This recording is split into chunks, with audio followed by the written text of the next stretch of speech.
It's 6:00 p.m. I'm going to call the council to order. Please rise for the invocation and pledge of allegiance.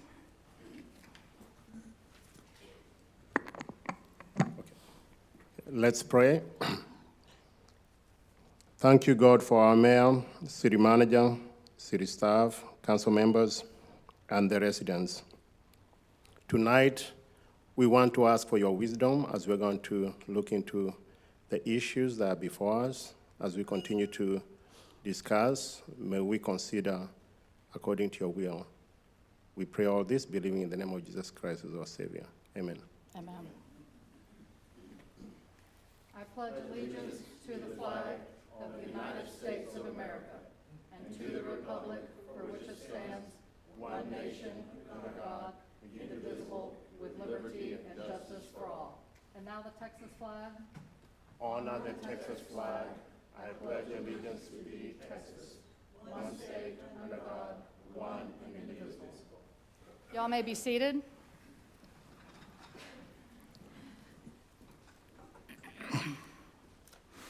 I want to thank you all for coming tonight. This is our regular scheduled meeting, December 19, 2024, and our last meeting before the Christmas holiday. I don't have very many announcements. Just to remind you all that next week, City Hall will be closed on Tuesday, December 24, and Wednesday, December 25 for Christmas. I want to wish all the staff, my council, and everyone in the community a very Merry Christmas. There's been a lot of sad news lately in the last few days, a lot of loss of life. One of them we know, Jim Cockrell. He's one of our newly elected CAD board members, was killed in a motorcycle accident on December 13, 2024. He had just received all the votes that he needed to be appointed to the Johnson County CAD board, and he has attended several of our meetings. So I just want us all to remember him and his family in our prayers. Also in the news was the detention officer that was killed by an inmate, and an officer in Terrell killed in the line of duty. So as we celebrate this Christmas season, let's all reflect on the blessings in our lives and show love and kindness to everyone around us. Council, do you have any other announcements? Okay. Yep, Mayor? Yes, sir. If I might, when you speak to the barn door or horse barn gentleman? Yes, Jim Cockrell. Please pass along the condolences from the entire council if you I will. on his behalf. I will, thank you. Okay. Agenda item number 3, public comments. Paul Knott, if you'll step forward.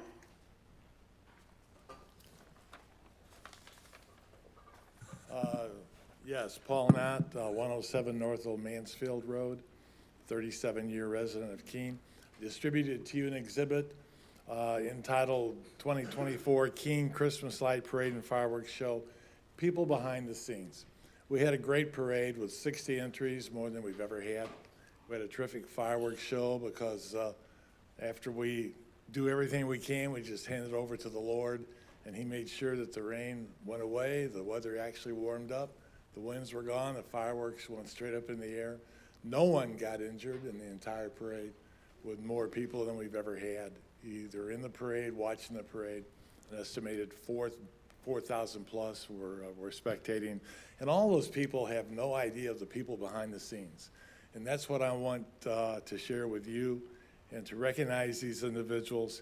Doesn't make any difference if it's Don Martin and one person who brought his sound system for the drivers meeting, Richard Bothy, one person who gives up his sign to promote it, or all the starters, the 12 starters who you can see here.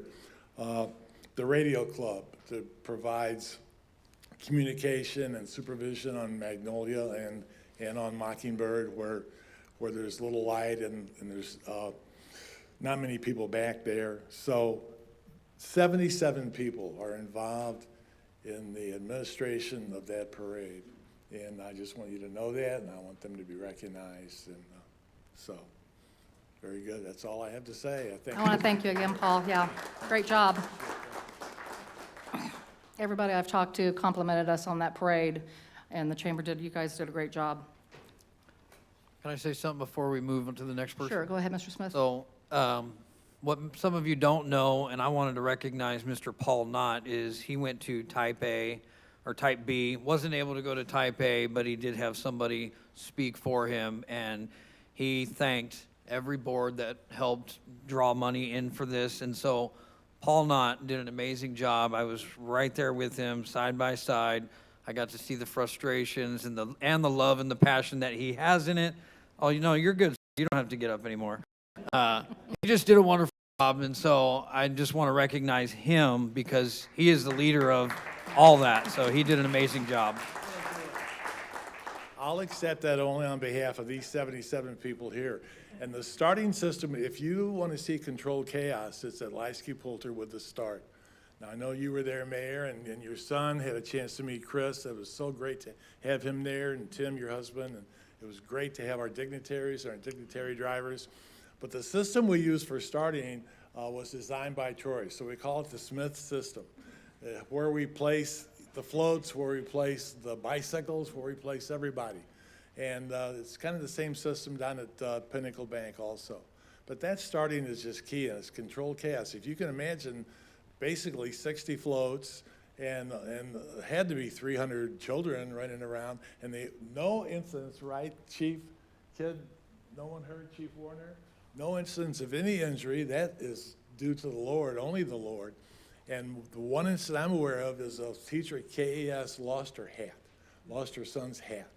And I saw on Facebook where it was returned to her. So, yeah, you can mention Paul Knott all you want, but no, you got to focus on these 77. All I do is recruit them, do the best I can, and hand it over to the Lord.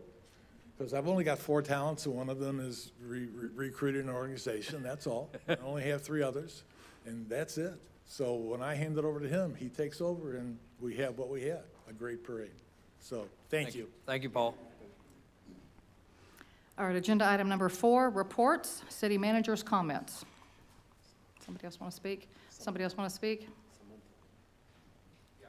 Did you want to speak? I'm sorry, Ms. Gillen, go ahead. Sorry, I have to leave. Excuse me, Council, Mayor, citizens. Just wanted to say that Cheryl and Wes's anniversary is today, 50-something years, so I got to go. Okay, thank you. Happy anniversary. All right, is there any other people that would like to speak during public comments? Any other anniversaries, birthdays, holidays? Okay, moving on. Agenda item number 4, reports, city manager's comments. Good evening, Council. First of all, I want to thank you all for taking time to come and meet with me. I think it's setting a great tone and partnership as we continue to move things forward. In your reports there, and this is really more to let the community know, but I did research 6 different attorneys. Obviously, Mr. Brown is still in the hunt, but I did recommend 3 other attorneys to come in and interview. Obviously, this is at your decision, and if you so tell me to, then I will start lining up the interviews for whenever we meet next time, which I know we still have yet to determine.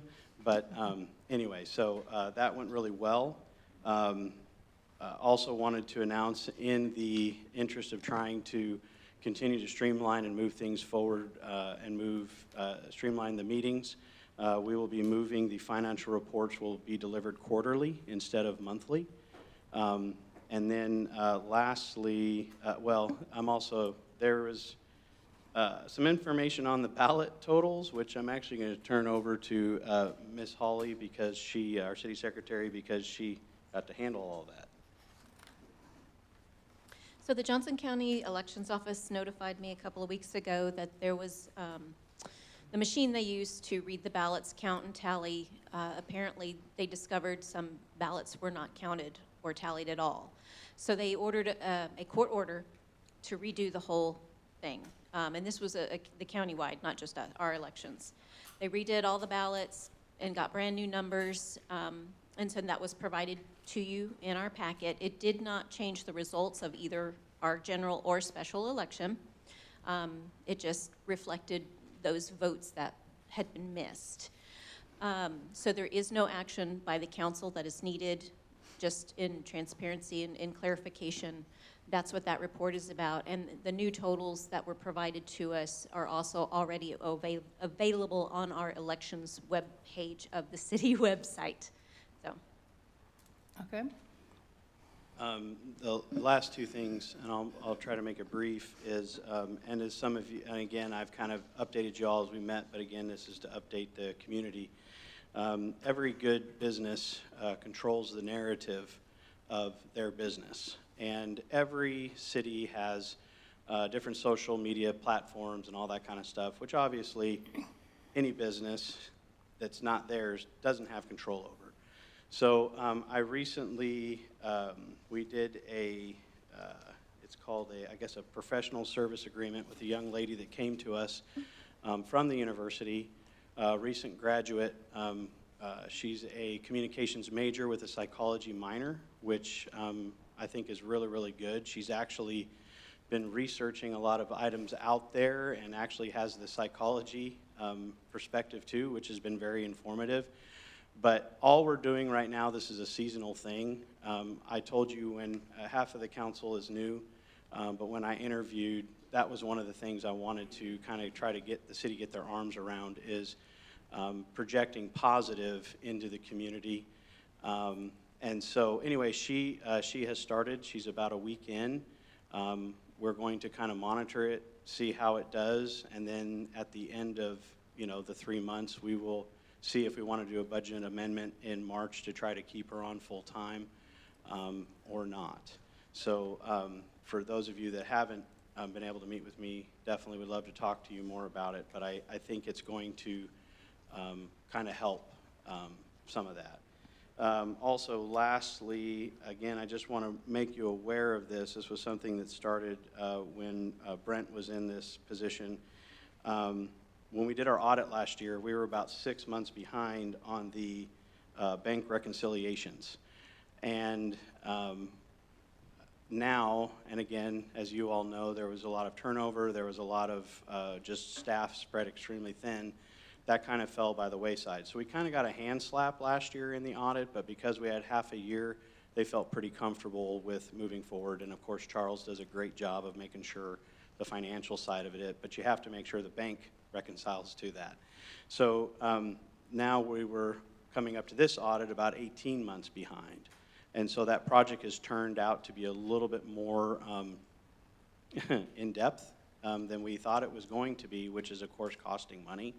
And it's right at that threshold that I'm allowed to, make decisions on. So the good news is we saved a lot of money last year by not having staff in place. The bad news is now we're paying for it. And with the addition of the new position inside of accounting, which part of that will be to do bank reconciliations, keeping up with the grant requirements and all that kind of stuff, those items, this shouldn't be a problem moving forward. And again, it will basically cancel what this is costing us right now. I don't know if any of you had questions or.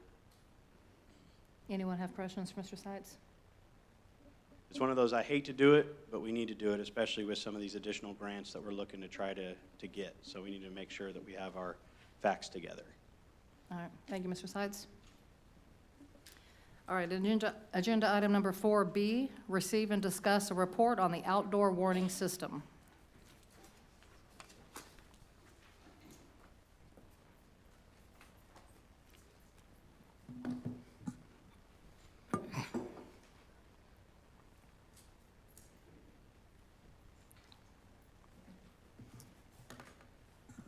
Good evening, Mayor, Council, City Manager, and citizens. This item came up as a result of a request, I guess, from a few citizens to some of the council members. And I really sincerely appreciate this opportunity to educate our citizens as well as council. So I'm going to be as brief as I can. There's quite a few slides we're going to go through, but we're going to go through them quickly. So what some of the new council may not know is that not only do I serve as the fire chief for the city, but I also serve as what's known as the emergency management coordinator. As a matter of fact, tonight, our mayor signed another document reinstating me as the emergency management coordinator for the next year. This is an annual thing that's done. It's a report that's sent to the state. And basically, if anything really goes bad, they want to know who to call and who to talk to. And so that's part of my duties here with the city. So along with this, as we go through this, something that you may not know is with administrative approval, I've been tasked with taking on an intern. Her name is Destiny Buclear. She's been helping a lot with a lot of the community events, her and her husband, and I see a lot of good things coming from them in the near future. Destiny, if you're listening, I apologize. I want to say that she's in the master's program with the University of Arkansas for emergency management. So what I'm doing, she is helping the city, and I've been working with her on upgrading some of the things that we do in emergency management, a lot of reports that we have to do and getting some plans in place.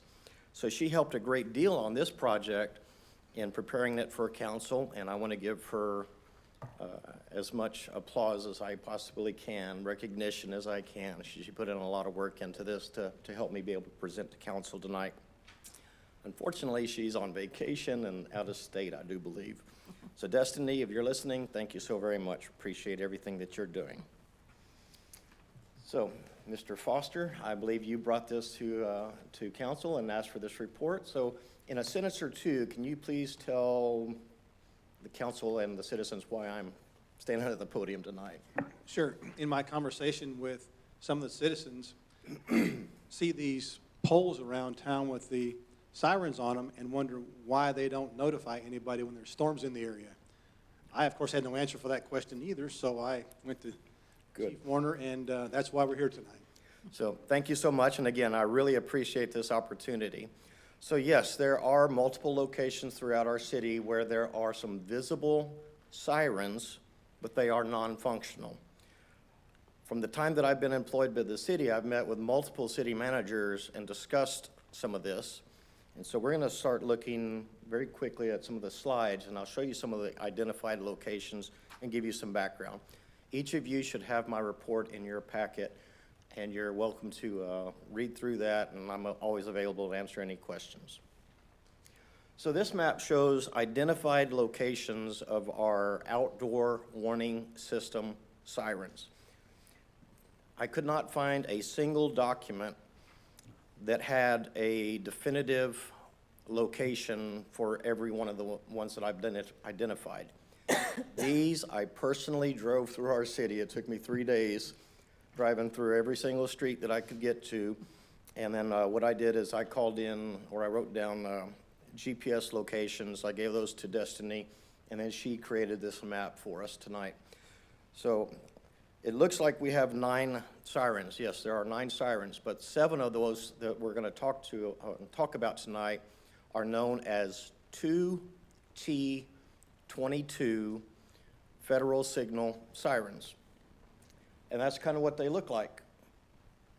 So there are at minimum 7 locations through town where you can see these nested horns. Again, I have not been able to find a single document. However, I have talked to some staff that was around at that time, and they say that these were installed in the early 2000s. Now, to give you some context, these types of sirens were top of the line in the 1950s and 60s. These actually belonged to Cleburne, and they were hand-me-downs from Cleburne, and they were given over to the city of Keene. Again, this is all verbal reports. I've got no documentation. City of Keene accepted those and installed them. And so what you have, a bunch of these installations.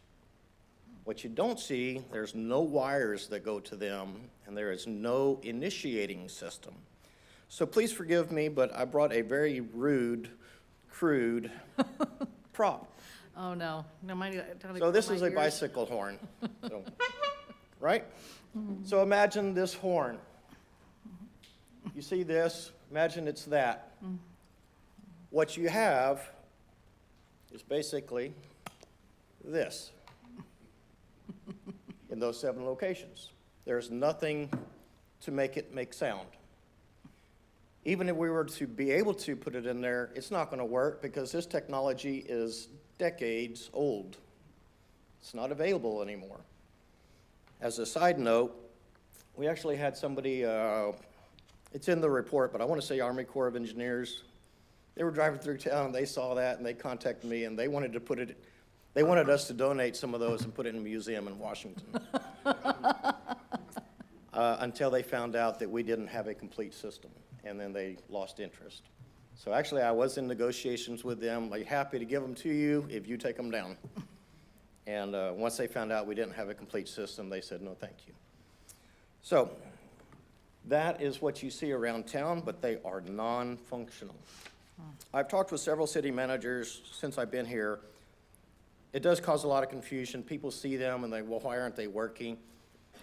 We've talked about, how can we get them taken down or repurposed? And again, in your report, I've talked to several stakeholders, and I'm still looking for ideas. But how can we, what's the most cost-efficient method to do this? Very quickly, I'm going to go through some of the locations. You can see here in the middle on the map, every one of these that I found is either on city property or a city right-of-way. So this one happens to be at the well site near 3048 and Old Betsy, just a little bit north of our location here. This one, you can see the water tower. This is off of Old Mansfield Road. I'm going to reference this location again in just a little while, so please keep this one in mind. Well number 7.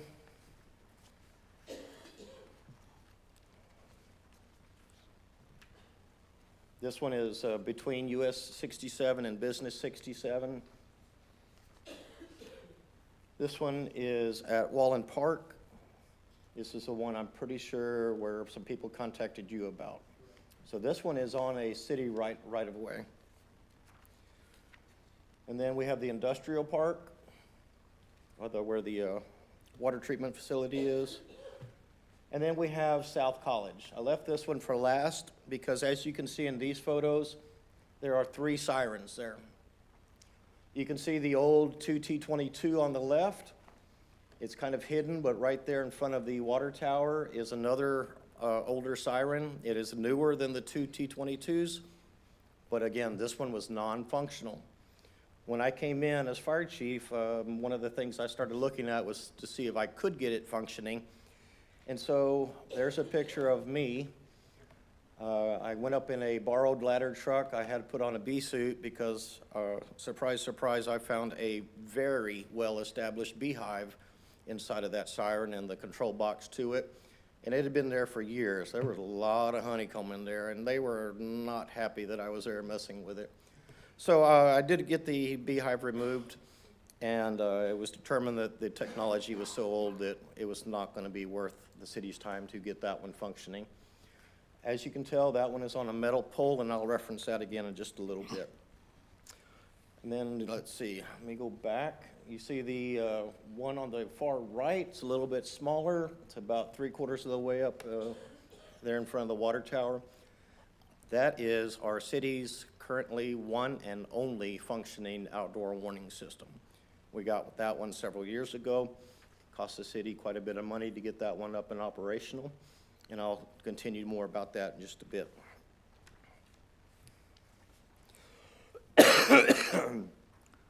On the right side, you can see our functioning one.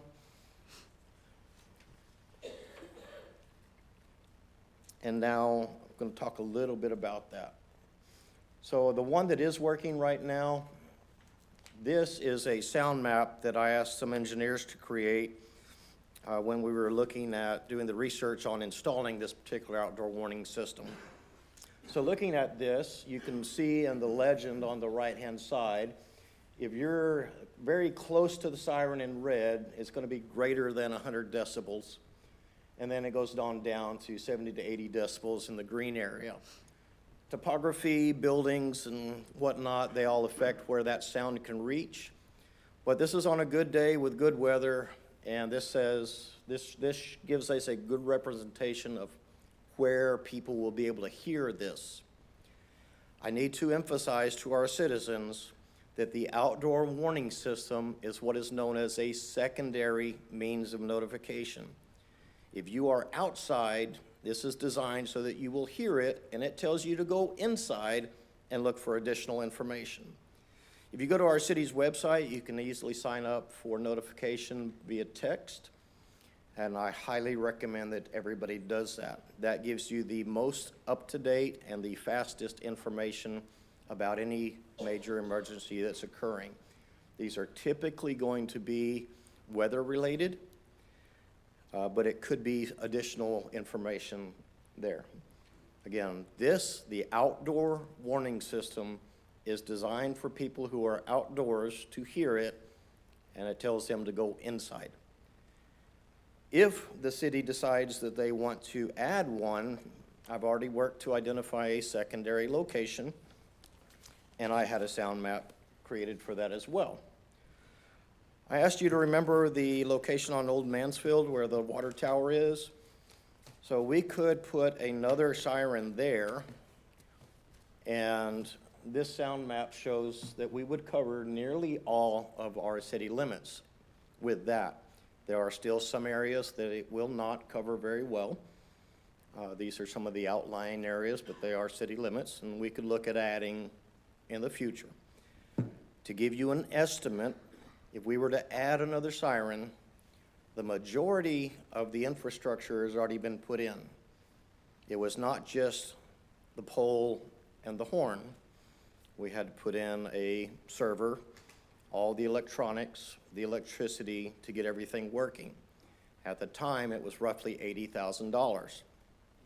To add a second siren to this system, it would cost the city between $40,000 and $50,000, depending on the electric needs. The reason I've identified this particular site is it has a lot of coverage for the city limits, and there is electric there, but we would still have to do some work and spend some money to get the electrical needs of that device met. So something to consider, something for our citizens to consider as well. Again, that's a lot of money, but I have designed this system along with the vendor so that we could grow the system as needed. Think of it as you've got a computer and you want to add some accessories to it, a keyboard, a speaker, whatever else. So it's just kind of, you plug it into this new computer, and that's how it functions.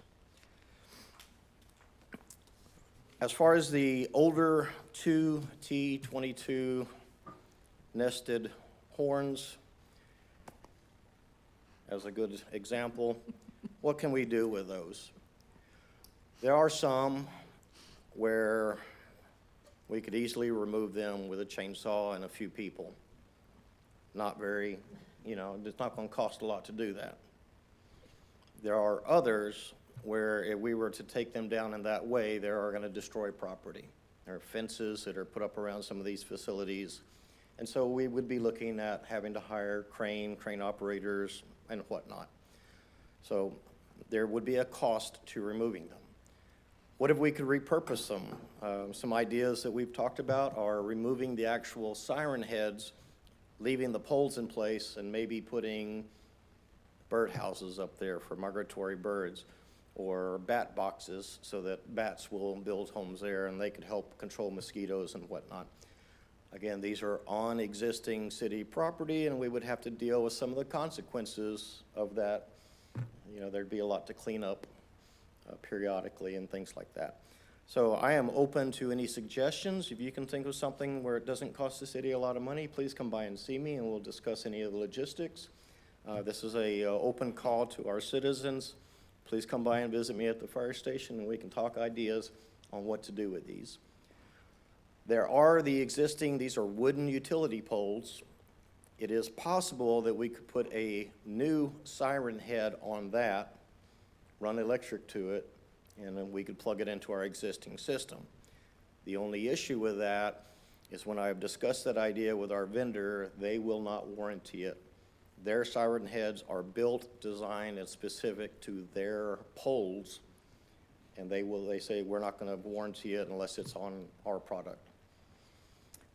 The other one, we've got one that's on a metal pole, is one of the slides I showed you. It's not the 2T22, not the new one, but the newer, older one, if that makes sense. That is mounted on a metal pole. We would have to completely disassemble that, and that's probably gonna take a crane operator, and a crew. So that's probably gonna have some costs associated with that. So, that's my report for tonight. Yes, we have them all around the city. They are a little confusing.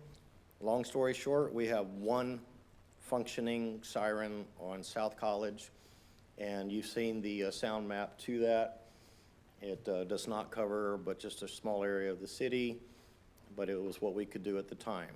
If council decides they want to spend that money, we can easily add to the system, and we can continue to grow that over time. It is up to you as policymakers what your priorities are for that. With that, I'm happy to answer any questions. Council, do you have any questions, Mr. Chief Warner? I just got a question, Chief. So do these come in different sizes, like how far of an area they cover? Correct. So there's a lot of variables that depend on that. So imagine if you put one of these sirens next to a 4-story building, the sound's not going to be on the other side of that building. It's going to break, right? So topography plays a lot into it. Weather can play a lot into it. If it's a rainy day with a lot of humidity, the sound's not going to go quite as far. So it kind of depends on where we put this as to where the sound will reach.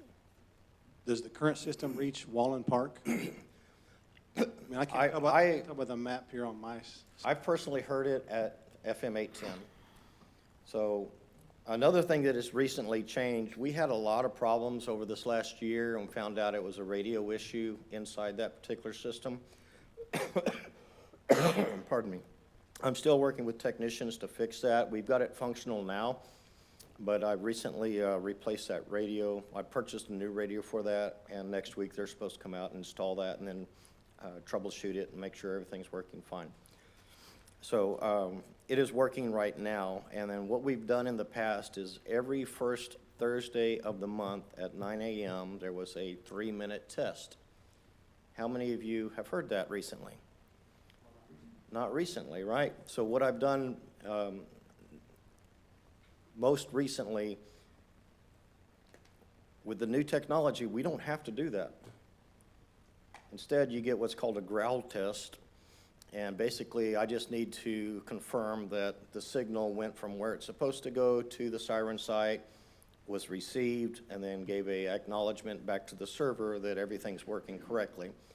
So if you live right next to that siren on the first Thursday of every month at 9 o'clock, you're going to hear about a half a second of that siren coming on. It doesn't get up to full volume, it just bumps it, and that's all the computer needs to know that it's working. So now we don't have to have it going off and bothering all the people that live there, and I can have a computer readout that shows me whether it's working correctly or not, and I do check that.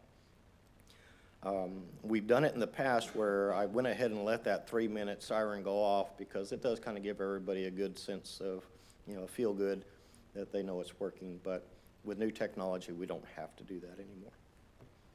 Yes, absolutely. Any other questions? Yes.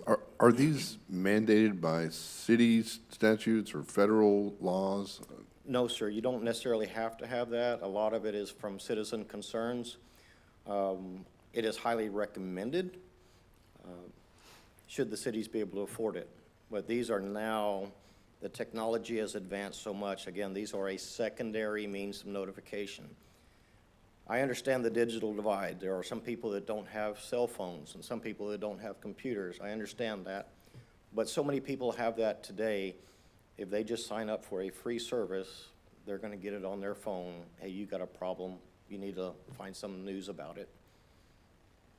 We as a city, a previous council decided that they wanted that, and they've instructed me to go ahead and get that system in place, and that was done at that time. Again, the cost there was approximately $80,000 to get that done, and that was paid for with city funds through that council. Mr. Schramm, do you have a question?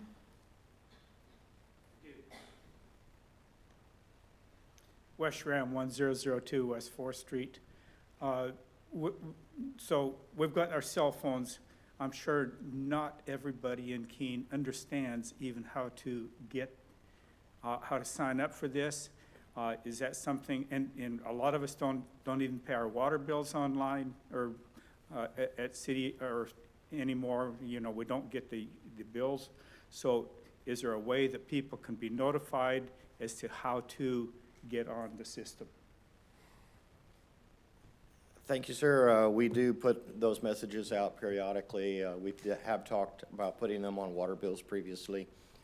And every year this comes up, especially during the spring weather season. And we try to get the word out to our citizens. Please sign up, please sign up, please sign up. Yeah, that's what I was thinking, put it on the water bill. Yes, Ms. Beasley? Does this siren system affect our, I think it's called ISO rating? for infrastructure? This one does not. Okay. So ISO is Insurance Services Organization. We talk about an ISO rating.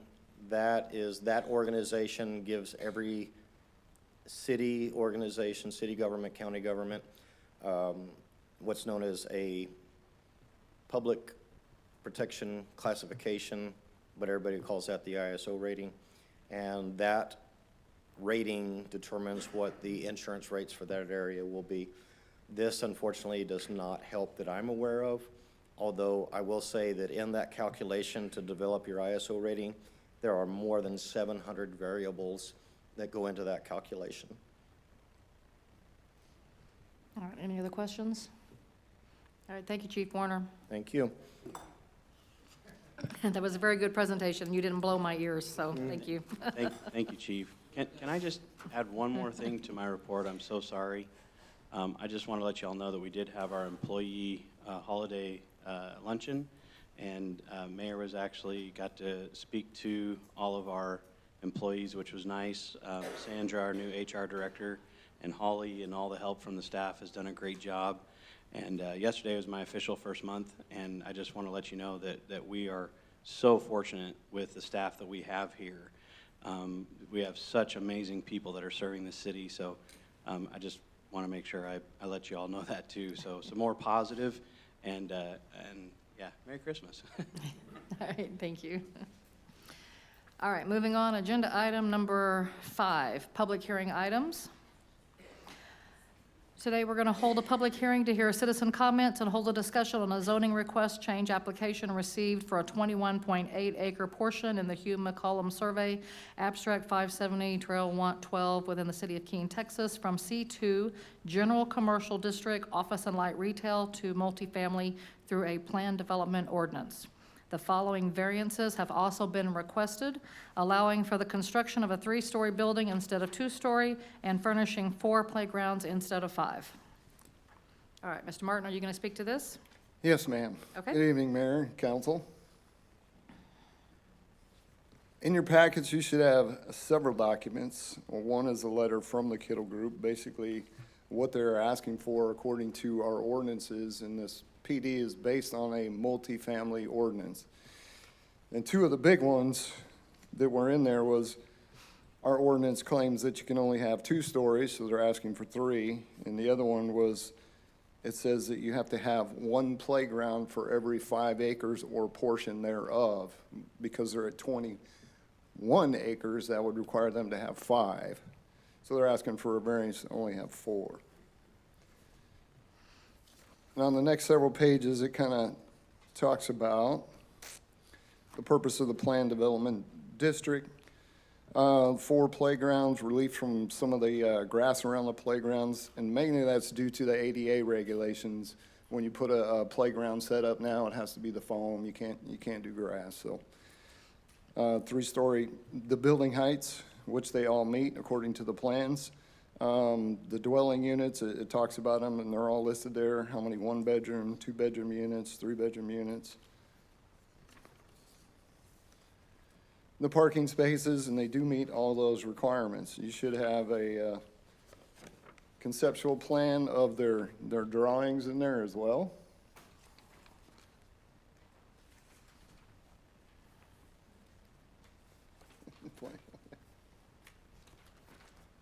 Shut off.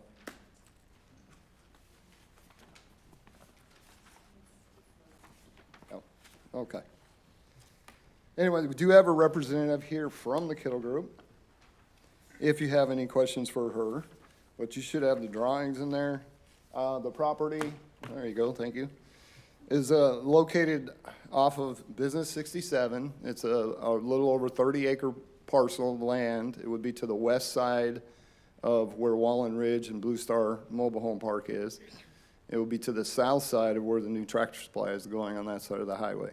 It's a 30-acre parcel. When they first approached me, they wanted to put it on the front. I said maybe we could do it on the back 20 acres and leave that front good commercial, prime commercial place. So that's kind of what they came up with on their design, to have it on the back portion, which would touch County Road 317 on that, and leaving the front portion to be commercial.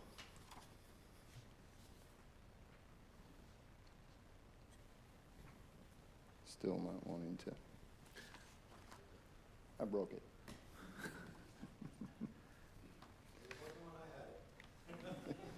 There we go. So that just kind of shows the heights of the buildings, and it does meet the requirements of the eave height. Does anybody have any questions right now on this whole development? It's something that right now today is here to discuss changing the zoning of that particular parcel, because that whole parcel right now is zoned commercial. And then we just want to change the back portion to a PD, which is based on a multifamily. I think I need to go ahead and open the public hearing. Since you've done your presentation, let the public speak, and then we're going to deliberate at that point and ask you any questions. So it is 6:42 PM. I'm going to open the public hearing. Is there anybody from the public that would like to speak and present any comments about this development?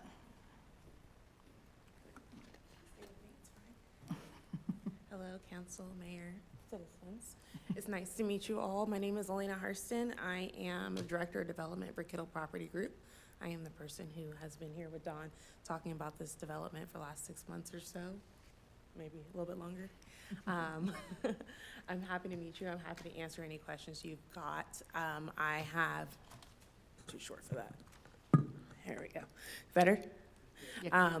I have brought this property to you as 252 units of development for affordable housing that I believe the city of Keene would definitely benefit from after doing our own dive into the housing here in the neighboring areas. But I just wanted to make everyone aware of who I am. He did such a great job of covering the project. But if you have any questions, I am also happy to address them. And what'd you say your name was again? Elena Hurston. Okay, thank you. That's the right last name. All right.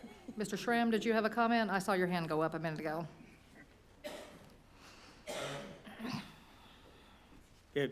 Once again, I brought this up before, and that was access, a secondary access from this. And I know that's just for fire apparatus down on the county road below. And I am really concerned about that much traffic coming onto 67 Business with 287 cars or parking spaces or something like that. I know they won't all try to exit at the same time, but it would be a concern for me that people would not be able to come and go through that county road. And I know Chief Warner had talked about that before, that was just for fire apparatus, but that's my concern more than anything else. The 3-story, I'm going, oh, okay, it's kind of down below, so it's more out of the way, but this kind of density, I am concerned about. All right, thank you, Mr. Schramm. Is there anybody else from the public that would like to speak?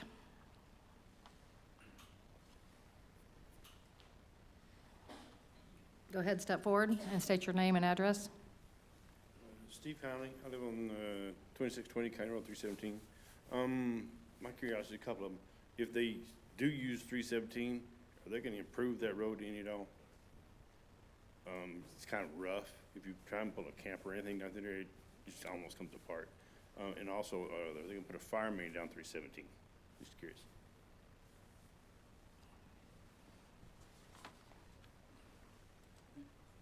I'll try to answer this. So there's a lot of things that we don't know right now And we really can't move forward and start answering these questions until we approve the zoning. So this is kind of outside the scope of what this is for. But I can assure you, if we can get this approved, then we can start kind of, moving forward and answering those questions. And if it's okay, Mr. Scram, I'd like to address your concern. Being a gentleman that went through a time where I had to live in an apartment, it's kind of the way of the apartment world now is one entrance, and that's actually also partly a safety reason they do that. The apartment complex I lived in had 14 units, and they were bigger units than these, and it only had one entrance, and it did have the fire,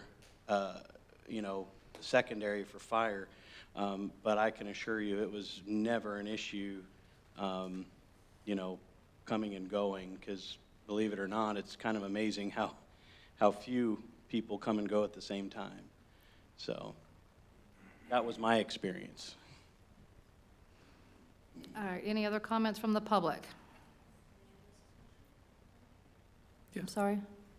She wanted to know if. Oh, okay, she go could ahead. address your Sure, go question. ahead. Again, we are here to talk about zoning, but we'll address the roadway issue. Because it's off of a state highway, we have to do traffic studies and traffic impact reports, which will drive any decisions that are made. So it's not just what we want, so extra input will be considered.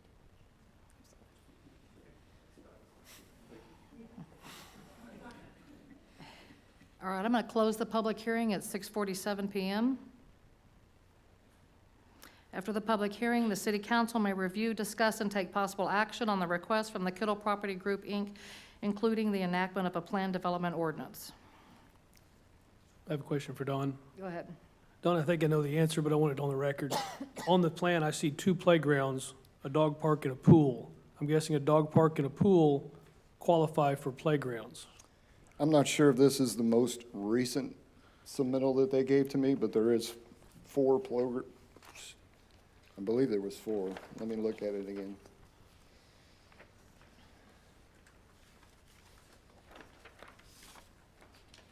And we'll- 1, 2, 3. Yes, the 4th one isn't labeled as a playground. If you Oh, I look on see- your I map, see it'll one, be okay. kind of, I didn't see the one on the far left. yeah, there's one right by the clubhouse. There's Yep. one below the second building from the left. There's one behind the first building on the left. And the other one is down on the corner. You can see the little circle there, right along 317. Will be just to the right of the pond, the detention pond. Oh, it's not labeled, I see. It's just not labeled on this map. Okay. And the pond is going to be fenced. Yes. Yeah, again, this is just the zoning Preliminary, aspect of yeah, it. yeah. We'll Making get sure into we- all those details. They'll all be spelled out in the actual PD once we bring that back to council if it's approved. Go ahead. So we're voting on the, as well then? Yes, they will be spelled out in the PD. So you mentioned that there were, in what we see here is a 3-story building and then 4 playgrounds instead of 5, but you also mentioned something about grass instead of turf, or I didn't catch that part. Will that also be part of this? It'll be spelled out in the PD itself once it gets all drafted, but the ordinance is kind of, you're supposed to have X amount of green space and all that, and they just might not meet that. We're not 100% sure yet because this is just a conceptual design. But normally a playground, you would count that as green space, but it won't be grass, if that makes sense. All right, so council, all we're doing tonight is just, oh, sorry, go ahead. I just have, this is just for general information. I know we have roughly like 20 or something residents you had to notify. So last time, there was some questions that some of the residents raised. So I just wanted to make sure for the record, did you notify these residents by? Yes, in your packet, you should have the letter that was sent out and mailed out 10 days prior to the meeting. And you should have the notice that was in the paper at least 15 days prior to the meeting. Okay, thank you. You're welcome. All right, so council, all we're doing tonight is basically making a motion to approve the zoning request change application in order to move forward for a planned development ordinance. So move. Second. We have a motion on the floor to approve the zoning request change application received for the 21.8 acre portion in the Hugh McCollum Survey Abstract 570 TR 12 within the city of Keene, Texas, from C2 General Commercial District, Office and Light Retail, Multifamily, through a planned development ordinance. By Foster. Good if I read it off? Okay, and a second by Easley. Any further discussion on this motion? All in favor, raise your hand. It's unanimous, motion is carried. And just for Thank the you. record, what you've done today is basically indicate your intent to pass a PD ordinance, because So- you don't have it in front of you. So the zoning's Yeah. not technically changed. At the next council meeting, I'm assuming that you'll have a PD ordinance. You can put that on the consent agenda or take it off, whatever, that Yeah. will reflect all of this. So just so there's no confusion, it can't technically change zoning Okay, orally. You have to do it through a motion, actually through an ordinance. So that will have to come to you at your next council meeting or do you whatever want you us to decide to redo that put on there. motion? Do we No, need- no, it's fine. I mean, Is it you made a motion to change the zoning, okay. subject to the PD ordinance. Subject to the I'm just PD. making it clear that the PD ordinance is not in front of you, so that will come back at a future council meeting to be voted on to actually implement the motion that you made today. Okay, Thank you. thank you. All right, moving on to agenda item number 6, consent agenda. Council, do you have any items that you would like to remove from the consent agenda for discussion? Yes, I'd like to take off, God bless it, let me get back to my page here. Which one? C Okay. and E. C and E. Correct. All right, anything else, council, that you'd like to remove from the consent agenda? All right, then I need a motion to pass the consent agenda for A, B, D, F, and G.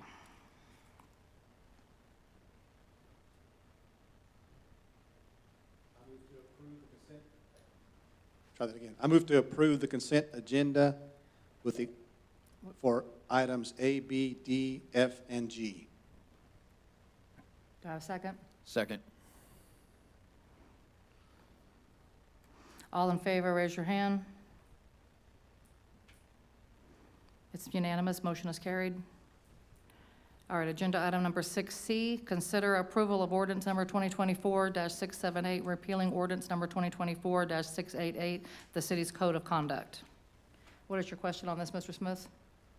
So my question, I don't really have a question. I just want to put this out there one last time. I know it was voted on, but we didn't have an actual ordinance in front of us. Now we do, and this is a last effort to not do what we're about to do. And I'll just remind everybody that 806 people voted for the additional charter amendment to support this document. And so the people that voted, the newly elected, had a hand in this in some way or shape or form. Not one of us got 806 votes, so that tells you that some of the people that voted for you, some of the people that voted for you, and some of the people that voted for me all wanted this on there. So in support with the city and the citizens that voted for this specific portion, I implore you to make a different selection tonight when voting for this, because I feel like if the citizens felt that it was necessary to have a charter amendment supporting document, then it should be considered to be something we should keep as well.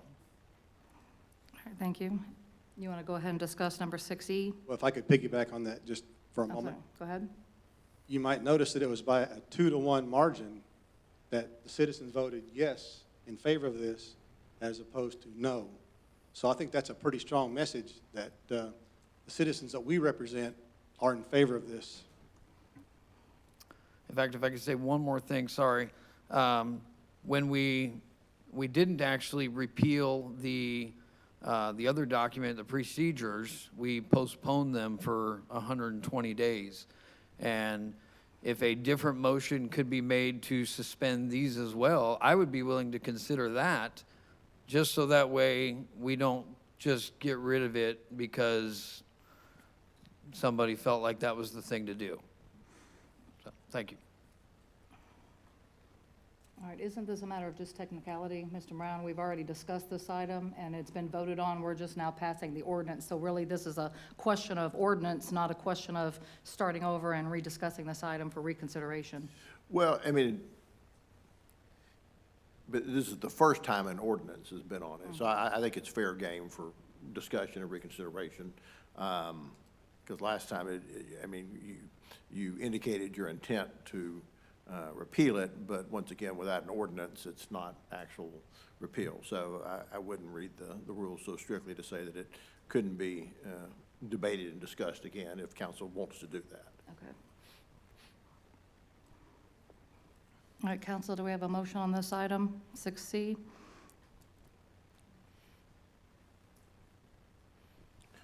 Okay, Mayor, I know the way you are referencing that the citizens, 806 voters did vote for the charter amendment, but they did not vote for the code of conduct. Code of conduct was created by the council to be able to run the business of the council.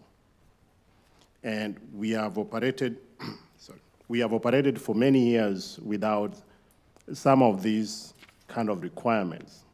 And we are for change, I mean, improvement, continuous improvement. But the intent of some of these changes were not, I can say, neutral. They were a little bit kind of politically charged. And there's a cost to these changes. Sir? Would you mind referencing the ones who you feel are, what was the term that you used?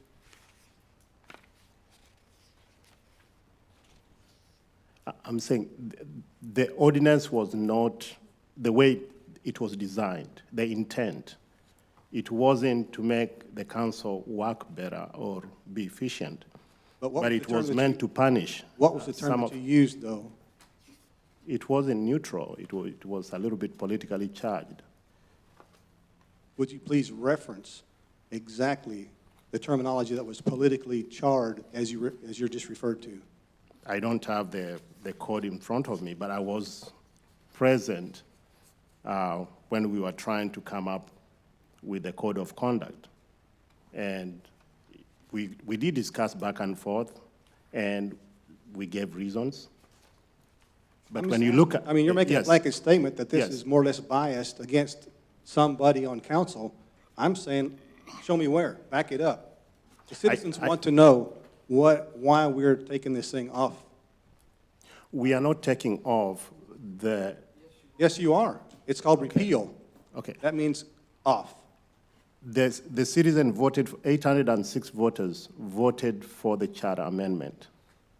And the way it was written, if I was to take the same ordinance or the propositions and say yes or no, you'll get, when you have two options, you can get either or, and I got the response from back, from the citizens, that most of these things were confusing. That's why as they kept going further and further, the more they continued to say no. Because the way it was written, the first option was to say yes. It's always yes. And that's the first option. So there are some yeses there that if you give them and explain in depth what this means, they might say they don't like it.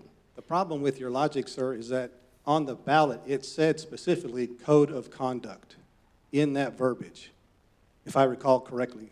Would someone, can anybody back that up? It does. It specifically says code of conduct. Yes, but the code of conduct wasn't in front of them for them to know, okay, they did not agree with all the code of conduct. What they said was, if the council wants it, maybe it's a good thing. But if once you start explaining to them what the code of conduct does, they are like, no, I don't want that. So it's very confusing. So right now, the 806 voters or residents that voted, voted to be able to give the council to fulfill the request that we forwarded to the voters. What? The voters voted for the request that we did put on the ballot to fulfill. They trusted that if we looked at it and we liked it, probably it's a good thing. But we never, explained to them what actually the code of conduct is, Yes, the you- intent. Yes, there was. There was several meetings that you guys discussed the code of conduct.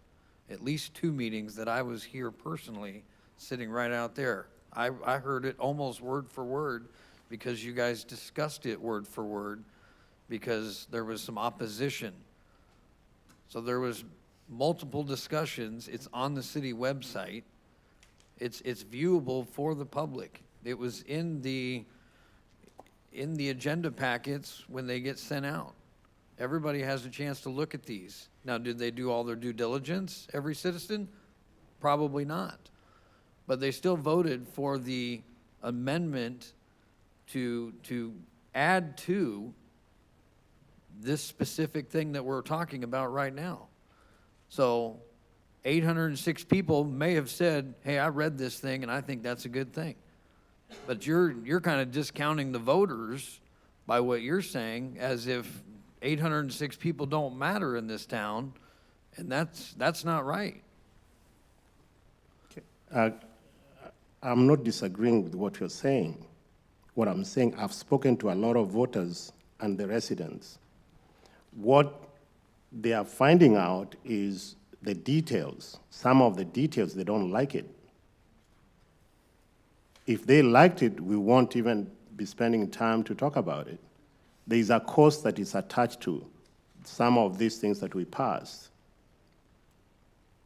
And if you can explain to them, justify why you're spending that money, I don't think most of them will agree with you. What are we spending money on? It's a code of conduct. It just tells us that we need to behave ourselves in a proper manner. If I act a fool up here, not only am I going to not be reelected next time, but 5 of you are going to have a problem with my problem of being disruptive, disorganized, whatever the case may be, and I'm going to be reprimanded for that.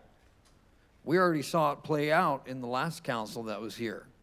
We had a member that was disruptive, and you guys had to deliberate upon that, did you not? So the code of conduct actually worked.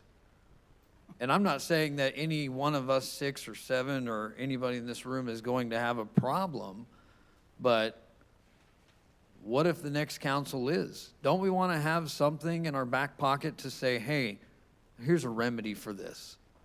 It's just like the other document, the rules and procedures. We don't have a remedy. I can't say point of order anymore because I have nothing to reference because there's no supporting document. It was taken out of my packet, so now I can't even reference anything unless I try to get Robert's Rules of Order and try to find the one out of the 1,000-page document that's there to have a supporting argument for why this didn't go right or that didn't go right. So I feel like I'm talking circles here because I know you're not supportive, but I just don't think you understand the severity of what you're doing when 806 people voted for this amendment, and you must be talking to the 347. I think we are talking about cost. Do you know how much the city spent on just the document that we are calling Code of Conduct? I was aware of the cost at the last meeting, but I was also aware that the mayor is the one who instigated half of that cost. She's the one who put in 5 of those requests. So $2,000 was spent by the mayor in that same instance. Does that make sense? I don't think that's true. That's exactly true. The Code of Conduct is about tattletelling. If you go to kindergarten, he moved, he did this, and we are spending the taxpayers' money. There are some few items here that the citizens have been asking for that cost us less than $5,000, and we have never even looked into that. And then they ask, why are you able to spend all this money, but you can't be able to address these things that just for tattletelling, they say they don't like it. So I don't think it's the best interest of the taxpayer to introduce something that is just, you can see common sense. It's just grinding that money, and it doesn't make sense. Okay.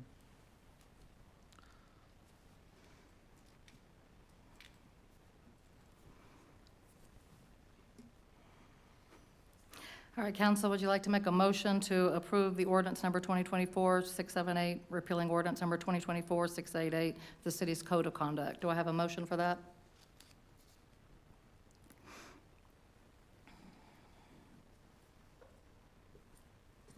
Are we motioning on this, or is it We're gonna have still to on? we're revoting it through just like we did the first time. We're gonna have to make a motion and then a second and then carry it. We pulled it out of consent for discussion. We've discussed it. Now I'm calling for a motion to approve the ordinance that's in our packet, which is repealing the city's code of conduct. Is it still on hold for 120 days, or are we just doing away? That's the rules of order. That's a different one. This is Oh. the code of conduct that we repealed. The rules of order we suspended for 120 days. I'll move we vote on it. Okay, are you making the motion then? Yes. All right, Shaw's making the motion. Do I have a second? I'll second it. What's the motion? I'm All sorry. right, so we have a motion, I'm getting ready to reread it, if you'll give me a second. We have a motion on the floor to approve ordinance number 2024-678, repealing ordinance number 2024-688, the city's code of conduct. We have a motion by Shaw and a second by Chapman. All in favor, raise your hand. Mayor, before we vote, I just want to clear the air. I wasn't trying to get in front of you on that. He didn't say anything other than, I want to make a motion. So I was wondering what his motion actually was, because he didn't say anything after that. So I apologize. I just wanted to clarify. And I'm asking that because you're putting words into his mouth, so I wanted to hear it from him. I move that we make the motion to repeal item C. Thank you. Appreciate that. Is that clear for you, sir? Yes, ma'am. All right, we have a motion on the floor to approve ordinance number 2024-678, repealing ordinance number 2024-688, the city's code of conduct by Shaw, and a second by Chapman. All in favor, raise your hand. Those opposed? Those abstain? Those opposed, or are you abstaining? Those opposed? I'm opposed. You're opposed? Easily you opposed? Abstain. You're abstaining? You're abstaining? You guys are confusing me tonight. I told you I was under the weather. Okay, so we have 3, 4, and we have 2 opposed. We have 2 abstain, and 1 against, so motion is carried.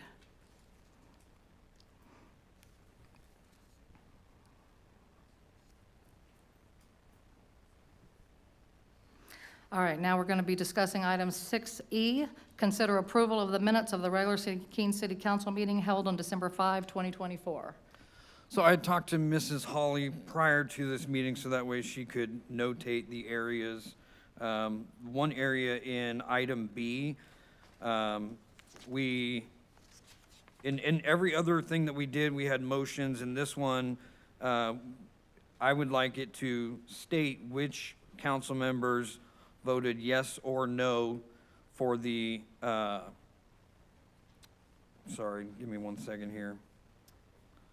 For the national background check. Every other motion that we had stated which council members voted yes or no, and this one did not, and I wanted to add that correction in there with the names, so that way it was on the record. Okay. Would you like to go ahead and make a motion then to approve it with your changes? Yes, I'd like to make a motion to accept item E, the minutes, with the corrected changes. Do you have a second? All right, we have a motion on the floor to approve the minutes of the regular Keene City Council meeting held on December 5, 2024, with corrections by Smith and a second by Foster. All in favor, raise your hand. It's unanimous, motion is carried. All right, agenda item number 7, Review, discuss, and consider possible action regarding an ordinance to provide for an exemption from property taxation for qualifying childcare facilities in accordance with Section 11.36 of the Texas Tax Code. All right, council, this is an item that we're bringing back at the request of Thomas Kuba. We discussed this previously with the previous council, and we have 3 new members. So we want to briefly just discuss this again to see if this council would like to move forward with this. What this does is the state came to us and gave us this option that we can give an exemption, a property tax abatement to somebody that wants to come in. And if they meet certain qualifications, they can open a child care center. They have to also be Texas Rising Star certified. And what this does is they can apply then with the Johnson County CAD in order to get an exemption from property tax. So what this will do is this provides a much-needed service to our community. We have a lot of developments coming in with a lot of families that we are trying to incite to come into our community. At the moment, if we pass this tonight, we do not have any child care facilities in the city that actually qualify. So this would be just to advertise and be able to use this as a marketing tool that we can say, we're offering this exemption, no other city in the county is offering this exemption. Come and build your center here and help our families, because that's going to help us fill those developments with people and families to help our community. So that's what we're looking at tonight. Mayor, I'm sorry. And we have a discussion on, we have to give them, if we pass it, a 50% deduction. We can go, reduction in a tax abatement, or we can go all the way up to 100% or anywhere in between. But we have to offer 50%. So they get at least half their tax abated, or they can get all their full tax abated. Are we talking about commercial? So this is daycares? basically going to be for a commercial child care center, probably on commercial property, that yes. Because you cannot have a homestead in order to qualify for this exemption. I brought this up the first time that it came up. I am currently the only person that is running a daycare center that could qualify because I have a Texas Rising Star certification. That's one of the main qualifications, but I am not qualified to receive this abatement because I'm homesteaded. Mine's in my residence. So if I was commercial and I was Texas Rising Star, I could qualify, but I'm not. So this won't affect me, it won't affect Dr. Stevens, who has his child care center. He's already getting an abatement. It's on school property. He's already receiving no property tax. So this is just something that we can say that we're doing. Other cities have not, they've considered it, a couple have passed it, but not anybody near us has passed it. So we could be having an edge to say, we're offering something, come and help our citizens in our town, and that will help us grow. Yes, Mr. Kuba? Okay, Mayor, thank you very much for explaining on that item. I've spoken to a lot of daycare owners in other cities, and I can tell you that if you have a kid or if you have a child at this time of age of economy where we have a lot of inflation and all the costs of property appraisal going up, I can say that mostly the values of the properties do increase rapidly, but the citizens' income doesn't move as fast as the cost itself. And I can say this is a step forward for Keene if we were to implement this, even though our finance director might tell us that we might lose probably maybe 5,000 to 7,000 a year on average, just like the tax freeze for senior citizens that we did back in 2020. This item was voted yes by 65% of the voters in Texas. And Austin was the first city to pass this measure in November 9th, 2024. The tax exemption will allow daycare providers, whoever will be able to utilize this tool, to pay their future or existing staff without raising daycare prices beyond what the parents can afford. And then the child care center renting from landlords will be entitled to the property tax savings as a direct pass-through. If somebody wanted to they don't want to buy their own property, they do not want to build their own building, they can come and say, I want to get maybe a property around maybe Olobetsi or 67, whatever might be reasonable for them. And if they lease from whichever building it is, the property owner gets this exemption.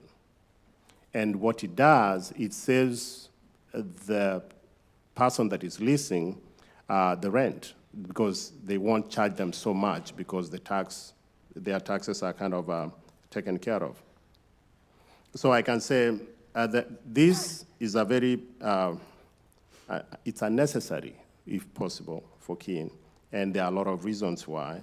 And this will enable childcare facilities to acquire their own properties. They can make arrangement with property owners and say, you know what, I'm serving the city very well, and the children, rooftops are coming in. I'd like to buy the property from you and continue to serve this city. And also it will enable the childcare facilities to invest in proper training and good customer service. And this is the #1 concern for most daycare providers. For example, in Alvarado, I talked to one of the daycares there, and also in Cleveland, to the owners. And they said the daycare facility, I can say by itself, running a daycare, it's a very hard job. And it has a lot of high turnover. And if you can be able to train your staff, have some cushion, the money to train, that helps a lot. Why? The children, hopefully I can say majority from Keene, will be able to get some good professional service and some good customer service. And if the parents who are picking these kids, you'll be surprised that people from Joshua, even Cleveland, and even Alvarado might prefer, because we have 67 and Olobetsi, might prefer to use the daycare here because we are giving that leverage. We are using that leverage to be able to attract daycare providers. It won't surprise you that some of these parents will decide to go and get maybe their burrito from Allsup's, and that in turn gets us the tax base that we need for our KIES and our school districts that are around here. So you'll get that money back in one way or the other. Some of them might stop and say, I don't want to buy maybe some child accessories from maybe Dollar General. Maybe grab some tea from Boba. And there are so many things that these parents can do while they are trying to either drop their kids or picking up these kids. So the benefits are there, and it helps also the economic development team to be able to attract more parents who have little kids, because it can be a determinant where they want to move, especially parents. They tend to move closer to daycares and schools. So this might be an asset for Keene. Thank you.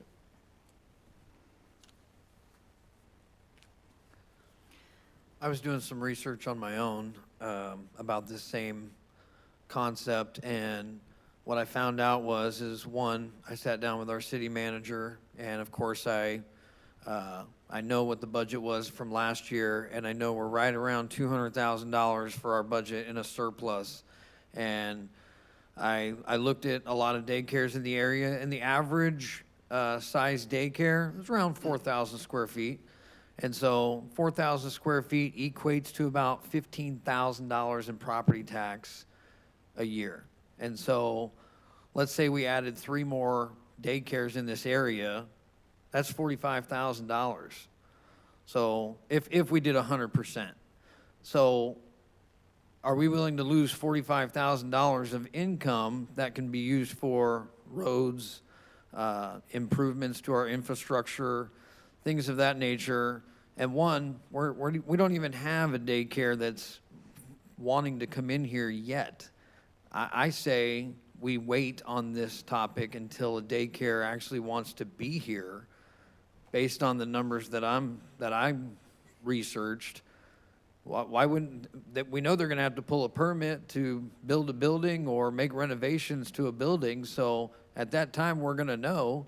And then we can decide, hey, instead of going to Type A for some money, why don't we offer you an incentive and we can pass this at that time?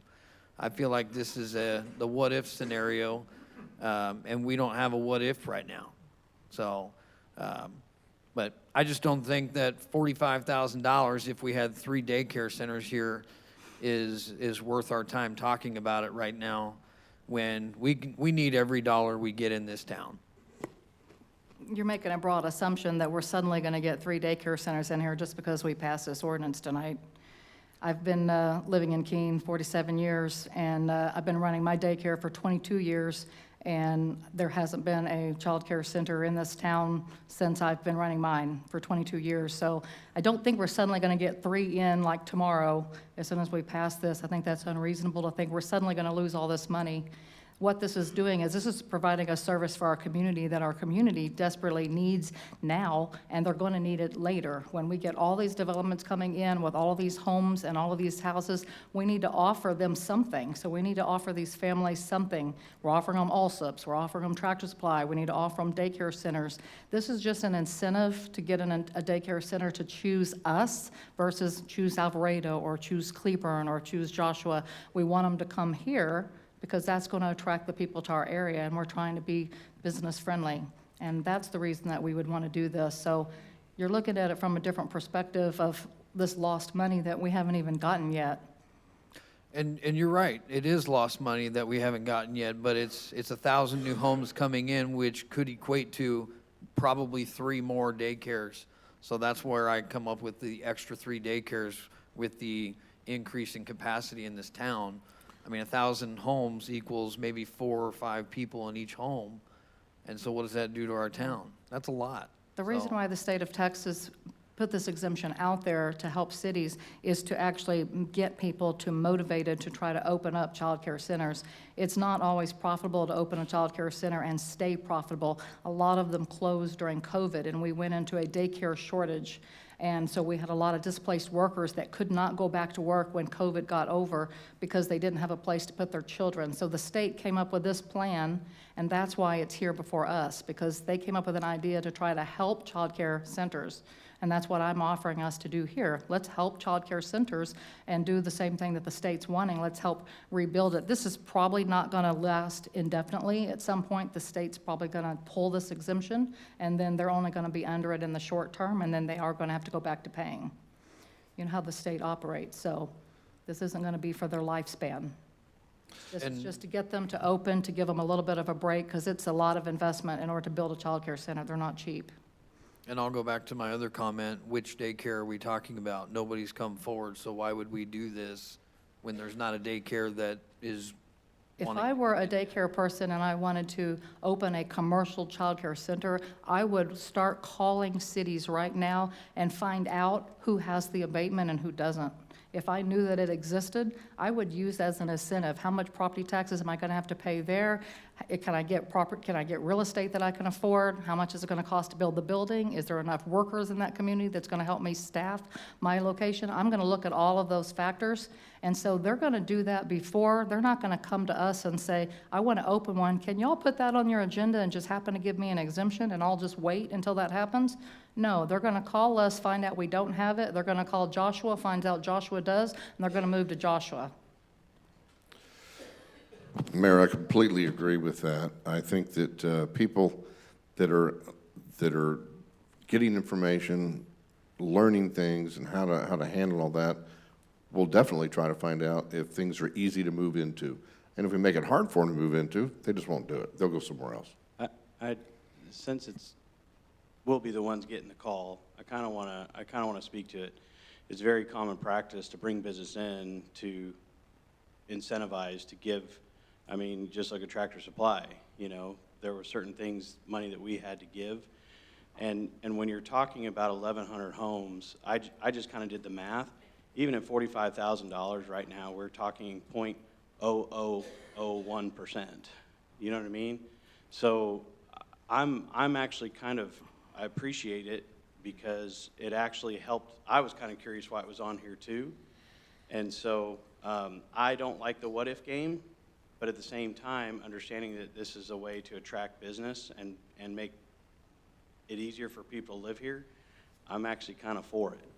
So I'm not saying give the farm away, but if we can help, and here's my other way of looking at it, if, you know, she's not afraid of the competition, then, you know, then maybe I think it's actually kind of beneficial. That's The my one thing that I can't provide right now, I've provided it off and on during my 22-year span of being here, is transportation. I get so many calls all the time for people that want a bus service in Keene, and we don't have it. Commercial daycares can provide that service that I can't provide. I did it for a couple of years, but because I have a small childcare home, I'm limited to only 12 kids. So I actually have to have some of those kids leave before I can go pick up other kids at the school and bring them to my home. So I have to keep my numbers balanced. I can't go over 12. So if you have a commercial daycare, you can pick those kids up. And I have a lot of parents in this area that work here, live here. They want their kids to be able to picked up at the school and taken to the childcare center, and then they want to be able to pick them up there at a later time. And so I think that would be a benefit if the childcare center was here and could provide that service for those people that maybe aren't affiliated with Keene ISD and wouldn't have their kids there, but we need them in another side of town where it's closer to where people like to drive to daycare on their way to home, on their way to work or something. They like it in their path, in their travel path, to make sure they're not going out of their way. But that's what I see as the benefit, and I can't offer that. I can't do the transportation. I just don't have enough spots. Yes, sir? Mayor, you ready for a motion? Yes, I am, sir. I make a motion, we approve this ordinance at 50%. Tax deduction, blah, blah, blah, blah, blah. All right. I have a question. Fill out the rest. I have a question real quick before we go forward. Are we setting the amount tonight? Yes. Are we setting? So we're going to set the amount from 50% up to 100%. Okay. I didn't know if we were just trying to pass the motion to do it, or if we were setting the amount and going. If we are setting the amount, I second Mr. Easley's motion. Are you going to second it? Did you say you're seconding it? Yes. Okay. All right, we have a motion on the floor by Easley and a second by Shaw to approve an ordinance for an exemption from property taxation for qualifying child care facilities in accordance with Section 11.36 of the Texas Tax Code at a 50%, I guess, exemption. Yes. We'll call it. All right, any further discussion on this motion? Okay, Mayor, I just mentioned this earlier, and I know the motion has to run through. If it fails or it passes, then we can move forward. After talking to daycares in Alvarado, and I did talk to mostly owners, and also Cleveland. What they told me was, I was asking them, what if your city passes 50% because the state allows 50% to 100%? They say that's not enough still. I'm like, oh, so that's a half of whatever, which means they're going to have to come up with the rent, whatever it is, and some of these landlords are raising the rent, year after year. So, and they told me some of their neighbors were moving out because they can't afford the rent. I said, so even 50% can't help you? They say the reason why is because it's not just the percentage, it's the cost of running the daycare. There's some amount that they have been getting from the state that the state has cut, is actually winning them out. And that's why they were pushing for this, to make sure that they have a cushion to be able to keep their doors open. So 50% is a good start. But if Cleveland or Alvarado, and they told me they are pushing for it, if Cleveland or Alvarado will be able to pass 100% to give them that exemption, still will be in the same kind of problem, because we won't compete with the daycares in Cleveland or Alvarado. So we won't be able to attract them. They will say, you guys, I'm getting a half of what I'm getting out there. Why move? So it's a good start, but it won't, based on their kind of feedback. So if Cleveland and Alvarado don't have it now, and we're at 50%, if we pass it and they pass it at 100, can we revisit it and pass it at 100 at that time? Yeah. All right, my motion stands. And that's nothing to say that the state won't pull it Before. Tomorrow. Yes, Yeah. we've done something. All right, we have a motion on the floor to approve ordinance to provide for a 50% exemption from property taxation for qualifying childcare facilities in accordance with Section 11.36 of the Texas Tax Code by Easley, second by Shaw. All in favor, raise your hand. Those opposed? All right, motion is carried.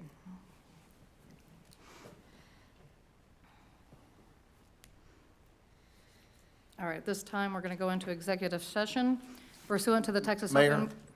Director, before we go to executive session, can we go back to consent item C, the ordinance repealing the code of conduct? I've been sitting there conjugating on this, and it's like, okay, we had 3 votes yes, 1 vote no, and two extensions, and we've said it passed.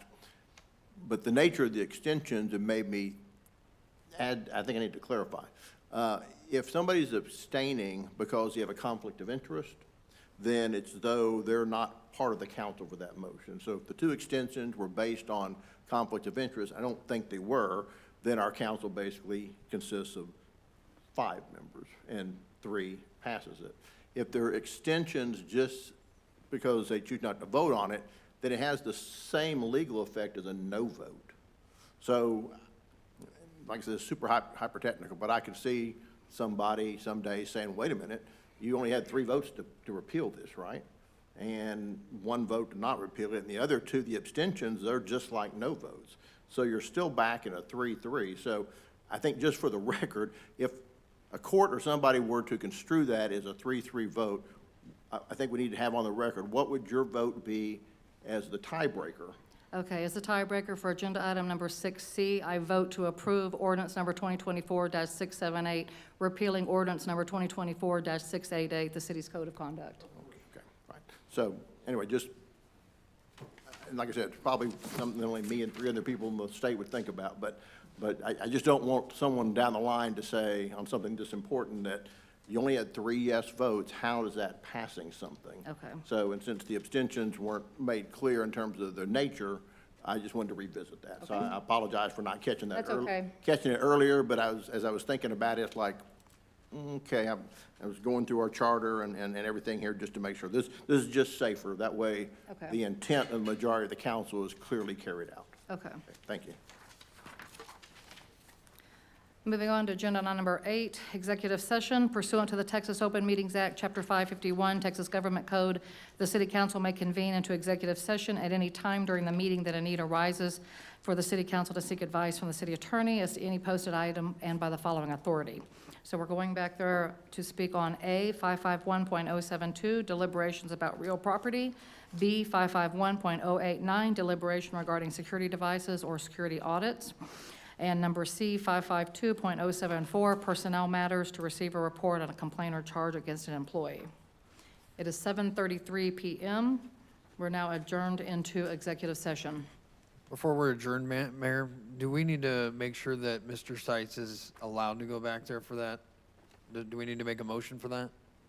Based on, Mr. Brown mentioned something last meeting that we need to make motions for those? Well, that was one of the results of the code of conduct, was that it set forth those, well, actually, it's probably more in the procedures, and we suspended that, so now we don't need to be near that formal. And it's typical in most executive sessions, the manager will be there, the council will be there, the city attorney will be there, the city secretary sometimes, and then, of course, any department heads are necessary for the presentation. So it's a good point, but we've simplified things to no longer have to go through that process.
All right, I'm going to reconvene the council at 8:14 PM. Council, do you have any motions to make? I'll make a motion. I'm going to make a motion to authorize the city manager to purchase real property discussed in executive session. Second. We have a motion on the floor to authorize the city manager to purchase real property as discussed in executive session by Smith and a second by Foster. All in favor, raise your hand. It's unanimous. Motion is carried. Thank you, council. Agenda item number 10, request for future agenda items. Council, do you have anything you'd like to see on the next meeting? I'd like to talk about a second siren for the warning system. A second siren to purchase one? Yes. Okay. Anything else, council? I wanted to make sure we get the Kittle Group back on for the motion that we made earlier to actually enact the change In the ordinance at for the the next plan meeting, development? yeah. What was that? The public hearing we had today that we made a motion on to, it has to go to P and Z first? No, it. You want to back here, the developer? Well, no, we need to, don't we, you mentioned that just because we passed it, we still need to put an ordinance together to change that? Yeah, well, that's true. Yeah, I mean, well, usually staff will have already done that, but yeah, I mean, it's good safety sake to make sure nobody forgets it. But usually this is part of where somebody is talking about a new item, not something that naturally flowed from the meeting. But I understand what you're saying. Yeah, I just You want- just want to make sure it's on. Yeah, I just didn't want to forget. Yeah. Better safe than sorry. All right. Anything else, council? I'd like to put on the record, and this is mainly for Chief Kidd, that you can go back and tell your police force that I wore this tonight. Mainly Officer Owen. I can verify that because he come to visit me at work today and he walked right through the middle of Southwest Dodge with that jacket on. I also don't want to forget about Santa Fe Street. Oh, okay. It is on my list to go drive, because it has entered into conversation several times, so, yeah. So having a little bit more time between now and the next council, Yeah. I'll definitely get out a little bit more. And just curious, since Chief mentioned well number 7 tonight in his presentation, how is well number 7 doing?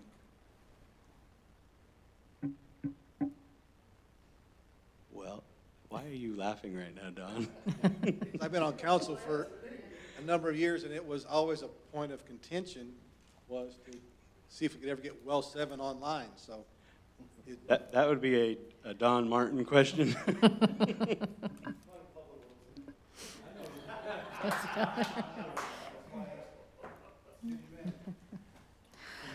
All right, just a reminder to the public, our next meeting will be January 16, 2024, because we have skipped the next meeting because it was going to be right after New Year's Day. So our next meeting is January 16. We have a little bit of break.